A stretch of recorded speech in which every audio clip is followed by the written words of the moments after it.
नमस्कार, आप देख रहे हैं आईमा मीडिया। बिहार में भाजपा जनता दल यू नीत राष्ट्रीय जनतांत्रिक गठबंधन ने एग्जिट पोल्स के अनुमानों के मुताबिक एक बार फिर सत्ता हासिल कर ली है।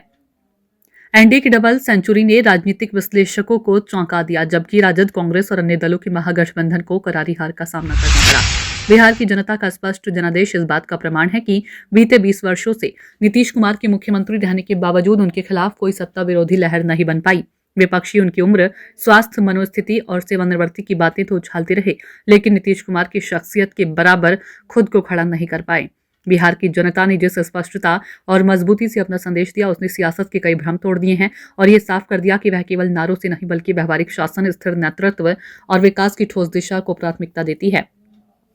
महागठबंधन ने चुनाव प्रचार के दौरान प्रधानमंत्री नरेंद्र मोदी पर कई तीखे और विवादित आरोप लगाए। वोट चोर, गद्दी छोड़, एसआईआर मुद्दे पर झूठे और मनगढ़ंत आरोप से कांग्रेस की स्थिति बिगड़ी है, लेकिन जनता ने इन आरोपों को खारिज करते हुए ये जाहिर कर दिया कि नकारात्मक राजनीति अब असरदार हथियार नहीं रही। मतदाता अब काम, कानून व्यवस्था, जनसेवा और विश्वसनीयता को प्राथमिकता देता है। इस चुनावी नतीजे ने स्थापित कर दिया कि बिहार की राजनीति नए युग में प्रवेश कर चुकी है, जहां भावनाओं की बजाय सुशासन की ठोस जमीन पर नेतृत्व का मूल्यांकन हो रहा है। बिहार की जनता भावनाओं से आगे बढ़ चुकी है। एक समय था जब बिहार की राजनीति का ढांचा जातिगत समीकरणों, जनभावनाओं और राजनीतिक नाटकीयता पर आधारित माना जाता था, लेकिन इस चुनाव ने इस सोच को झकझोर कर रख दिया। जाहिर है, बिहार की जनता अब सत्ता परिवर्तन केवल नाराजगी या भावनात्मक उभार के आधार पर नहीं करती, बल्कि दीर्घकालिक स्थिरता और प्रगति की दिशा को तरजीह देती है। एनडीए के खिलाफ महागठबंधन ने पूरी ताकत से नैरेटिव खड़ा करने की कोशिश की। मोदी सरकार पर अपमानजनक टिप्पणियों से माहौल बिगाड़ा गया। फर्जी आरोप, कटुबाती और जातिगत ध्रुवीकरण की कोशिश हुई, परंतु बहुत बड़ा आघात मोदी को उस समय लगा जब मोदी की मां को विपक्ष ने गंदी गालियां दी गई। कहा गया कि एनडीए का विरोध करने वाले नेताओं का कोई ढोर नहीं, कांग्रेस की खातिर में मात्र 6 सीटें आना इस बात का संकेत है।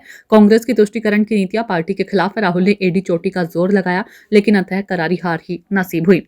तेजस्वी ने 19 नवंबर को शपथ लेने की बात भी कर दी थी, लेकिन सारे अरमान धराशायी हुए। अब एनडीए पर आरोपों की धज्जियां उड़ाई जाएंगी, लेकिन बिहार के मतदाताओं ने शांत मन से यह मूल्यांकन किया कि कौन सा नेतृत्व राज्य को स्थिरता, सुरक्षा और विकास की राह पर ले जा सकता है। जनता ने यह भी समझा कि सिर्फ विरोधी के नाम पर राजनीति टिकाऊ नहीं हो सकती जब तक उसके पास दृष्टि और साफ नियत न हो। सुशासन बनाम अव्यवस्था पर बिहार की जनता ने तुलना करके फैसला लिया है। बिहार के राजनीतिक विमर्श में 2 शब्द हमेशा प्रमुख रहे, जंगल राज और सुशासन। बिहार चुनाव में भी यही 2 मॉडल सामने आए थे, एक सुशासन का मॉडल और दूसरा कानून व्यवस्था में सुधार। बिहार में संगठित प्रशासन, भ्रष्टाचार विरोधी कदम, विकास परियोजनाओं का विस्तार और शिक्षा, स्वास्थ्य और बुनियादी ढांचे में निवेश जैसे मुद्दे चर्चा में रहे हैं। सामाजिक सुरक्षा योजनाएं और अपराध नियंत्रण और आधुनिक पुलिसिंग से जनता अभिभूत होती दिखाई दी। अव्यवस्था, कट्टा संस्कृति का मॉडल विपरीत परिणाम दे गया। जिन राज्यों में अतीत में ऊंची अपराध दर, रंगदारी, अपहरण, उद्योग, गुंडागर्दी, राजनीतिक संरक्षण प्राप्त अपराधी प्रमुख धारा में रहे, उसकी यादें कभी मिटती ही नहीं। बिहार की जनता ने इस चुनाव में इन दोनों मॉडलों की तुलना करते हुए स्पष्ट और निर्णायक फैसला सुनाया। यह स्पष्ट है कि वह किसी भी रूप में अतीत की अराजकता को वापस नहीं देखना चाहती। कट्टा संस्कृति बनाम कानून व्यवस्था ये केवल चुनावी मुद्दा नहीं, सामाजिक प्रश्न था। बिहार में कट्टा संस्कृति और अपराध की राजनीति सिर्फ राजनीतिक मुद्दे नहीं थे, वे समाज की सुरक्षा और सम्मान से जुड़े प्रश्न थे। महागठबंधन इस धारणा को मिटाने में असफल रहा कि उनके कई जनाधार वाले क्षेत्रों में अतीत में अपराध और राजनीतिक संरक्षण का गठजोड़ दिखाई दिया था। वहीं दूसरी ओर स्थिर नेतृत्व ने लगातार ये संदेश दिया कि कानून व्यवस्था के साथ कोई समझौता नहीं होगा। मतदाता ने फिर साबित किया कि सुरक्षा विकास की पहली शर्त है। एसआईआर विवाद से आरोपों की राजनीति का उल्टा असर देखने को मिला। चुनावों में महागठबंधन ने एसआईआर को लेकर एक बड़ा विवाद खड़ा करने का प्रयास किया और प्रधानमंत्री मोदी पर कई मनगढ़ंत आरोप लगाए, लेकिन जनता ने इस वाद के राजनीतिक मकसद को समझ लिया। जब आरोप तथ्यों की बजाय भावनाओं पर आधारित हो तो वे अक्सर उल्टा असर डालते हैं। मतदाता किसी भी नेतृत्व को निराधार आरोपों में उलझता देखना पसंद नहीं करता।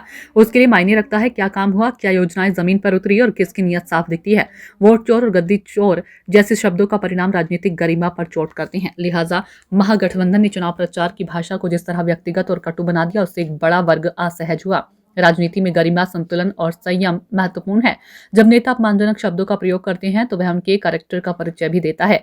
आम मतदाता के मन में सवाल उठा कि क्या ऐसे नेतृत्व पर शासन की जिम्मेदारी सौंपी जा सकती है। नतीजा तो यह हुआ कि नकारात्मक अभियान अपना असर खो बैठा और जनमत सुशासन की ओर झुकता चला गया। विकास का एजेंडा क्यों जीता? क्योंकि विकास अब राजनीति का विकल्प नहीं बल्कि आधार बन चुका है। बिहार के मतदाताओं ने इस क्षेत्रों में हुए बदलावों को महसूस किया।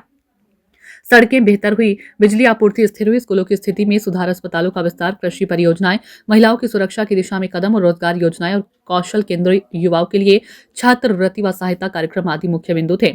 महागठबंधन ने बहुमत का भ्रम फैलाया था, लेकिन तेजस्वी को हार का सामना करना पड़ा। वहीं कांग्रेस के खाते में मात्र 6 सीटें मिली हैं। एनडीए खाते में 200 पार का आंकड़ा है। महागठबंधन इन मोर्चों पर ठोस प्रस्तुति देने में असफल रहा। भाषणों से विकास नहीं होता और मतदाता अब केवल नारों से प्रभावित नहीं होते। अगर महागठबंधन के चुनावी प्रबंधन की बात की जाए तो कांग्रेस नेता राहुल गांधी की बिहार में पदयात्रा के दौरान जो गति और तेवर सामने आए थे, वह तेवर चुनाव आते आते ढीले पड़ चुके थे। सीटों के बंटवारे पर लंबी खींचतान महागठबंधन को महंगी पड़ी। कांग्रेस खुद 2% वाली वो वीआईपी पार्टी महागठबंधन की सबसे कमजोर कड़ी साबित हुई, जबकि एनडीए में सहयोगी पार्टी चिराग पासवान की लोक जनशक्ति पार्टी नई ताकत बनकर उभरी। प्रशांत कुमार की जन स्वराज पार्टी को मतदाताओं ने पूरी तरह ठुकरा दिया। लोकतंत्र में जनता ही सर्वोच्च होती है और उसने नीतीश कुमार के सुशासन पर भरोसा जताया और महागठबंधन को नकार दिया। आईमा मीडिया को यदि आप यूट्यूब पर देख रहे हैं तो कृपया इसे सब्सक्राइब करें। यदि सोशल मीडिया या फेसबुक पर देख रहे हैं तो फॉलो करें और हाँ, कमेंट बॉक्स में हमें अपनी राय अवश्य दें।